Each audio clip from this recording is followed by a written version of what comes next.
Travis, went home inspection. Beautiful day here in Salem, Oregon. Got an inspection on a home that was built in the 50s. We're gonna talk today about why it's important to have a home inspection. Have we discussed this one before? I think we have. I'm gonna beat this dead horse. Okay, this home is in pretty good shape, actually, all things said. Been well taken care of, been well maintained, but we are gonna go check something out. I'm gonna duck down under here, whoa, and then back up, because we're going up. That's right, okay. Let's make sure this is safe. My extreme close-up. That didn't help anybody. Let's see here.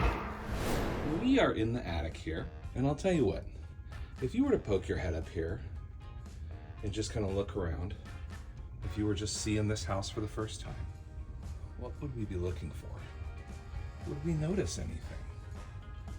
Would we know what to look for in the first place?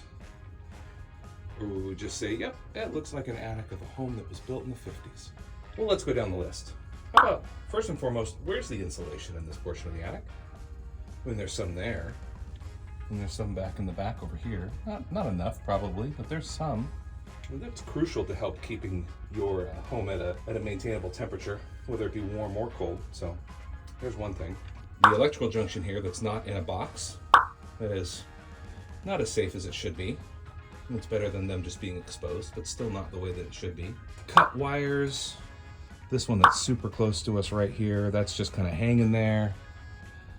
This outlet's probably not the way that it should be. Is that an outlet or is that a light bulb?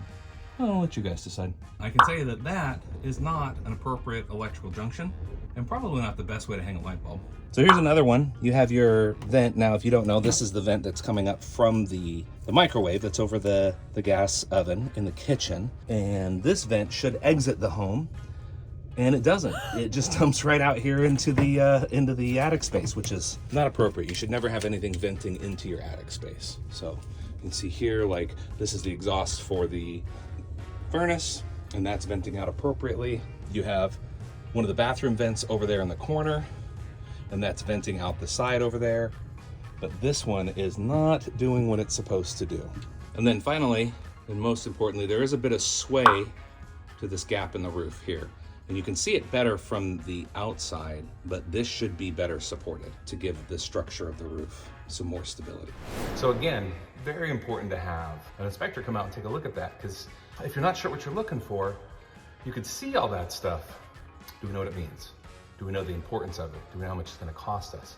And if we have the inspector out there, how much of that can we negotiate with the seller? You know, how much can we get taken care of on our own? How much of that is gonna actually affect whether or not you purchase the home? All great questions. Thank you guys for sticking around. Win Home Inspection, out.